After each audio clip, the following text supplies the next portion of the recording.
स्वागत है दोस्तों आपका अपने YouTube channel DK study point में। आज हम करेंगे क्लास 12 की थर्ड पोएम जिसका नाम है कीपिंग क्वाइट।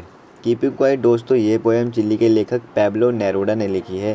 ये एक शांत कविता है। तो आइए देखते हैं दोस्तों कीपिंग क्वाइट पोएम। लेखक इंसानों को 1 से 12 तक गिनने को कहता है। 12 एक घड़ी में दिखाए गए घंटों की संख्या है और राशि चिन्हों की संख्या है। वह सभी से रिक्वेस्ट करते हैं कि कोई ना बोले और ना ही किसी भाषा का इस्तेमाल करें, क्योंकि ये चीज़ लोगों के बीच अवरोध पैदा करती है।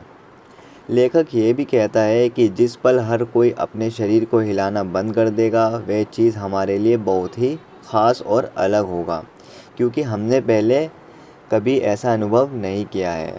कवि कहता है कि इस हाल में, इस दौर में मछुआरे को, व्हेल को नुकसान भी नहीं पहुंचा पाएंगे। नमक इकट्ठा करने वाले अपने हाथों को चोट नहीं पहुंचा पाएंगे और जो लोग नेचर को नुकसान पहुंचाने में बिजी हैं, वे अपने लिए एक नए सिरे से शुरुआत करेंगे। जो लोग युद्ध और जीत की तैयारी कर रहे हैं, निर्दोष लोगों की मौत के आधार पर उनके दुश्मन शामिल हो जाएंगे और साथ में खड़े रहेंगे, कुछ नहीं करेंगे। कोई भी इंसान अपने आप को या किसी और को नुकसान नहीं पहुंचाएगा। हर कोई एकजुट होकर अपने अंदर देखेगा और अपने कार्य के परिणाम को महसूस करेगा। लेखक अपने विचार को स्पष्ट करता है और आगे कहता है कि वह नहीं चाहता कि लोग बेकार खड़े हों।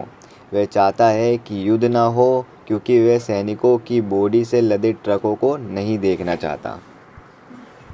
दोस्तों इसके बाद दूसरा स्टैंजा है हमारा, वह भाईचारे और शांति को बढ़ावा दे रहे हैं। लेखक कहता है कि हर कोई लगातार काम कर रहा है एक एक लक्ष्य को प्राप्त करने के लिए। लोगों को मौत की धमकी दी जाती है और डर ही उन्हें काम करने के लिए मजबूर करता है, ताकि वह सब कुछ जल्दी से हासिल कर सकें।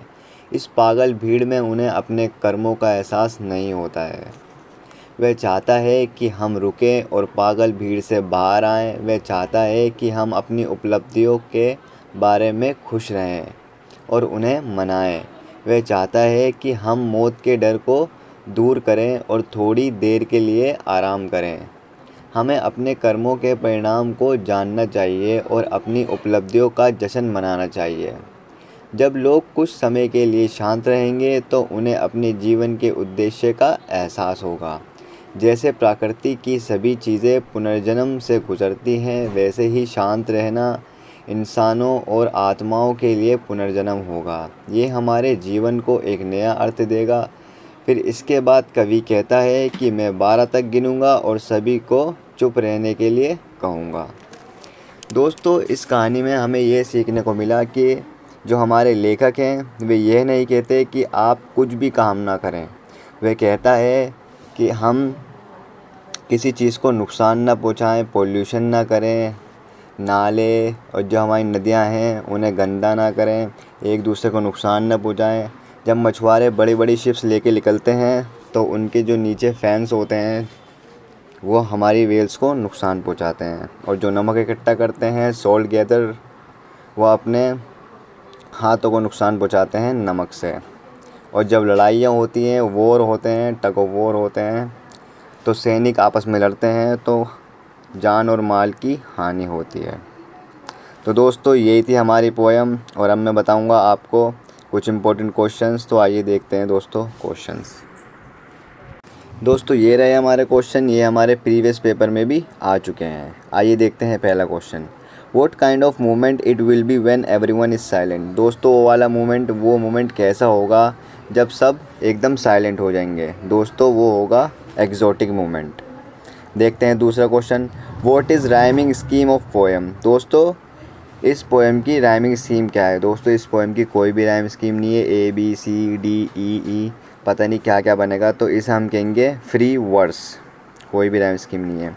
तो देखते हैं तीसरा question, what are 3 wars told by poet. वो कौन से 3 युद्ध हैं जो पोएट ने हमें बताए हैं इस पोएम में।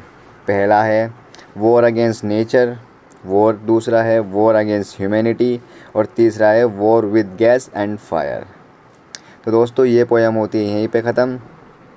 So please like the video, share the video and subscribe the DK study point. Thank you so much.